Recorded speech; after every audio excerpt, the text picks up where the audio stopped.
এই তিথি, তুই কি করছিস? ফোন দেখছিস? তোর পড়াশোনা নাই? পড়তে বসেছিলি সন্ধ্যাবেলা? ও বসেছিলি? ও বলছি তোর কালকে সকালে স্কুল আছে না? ও তোর কালকে সকালে কি টিফিন নিয়ে যাবি? অনেক বিস্কুট? আমি তোর জন্য বিস্কুট এনেছি, দেখবি? এই নে একটা, এনে আর একটা নে, এনে আরো একটা নে, এনে আরো একটা নে, এনে একটা কেক নে, এনে চিড়ে ভাজা নে, এনে আরো বিস্কুট নে, এনে এনে আরো দুটো কেক নে। তাহলে তুই খুশি হয়েছিস তো?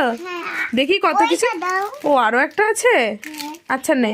তাহলে তুই খুশি হয়েছিস তো? স্কুলে যাবি তো? তো এত কিছু কদিন ধরে খাবি তুই? অনেক দিন ধরে খাবি? আচ্ছা সবাইকে বলে দে তাহলে, টাটা করে দে। এদিকে তাকিয়ে কর।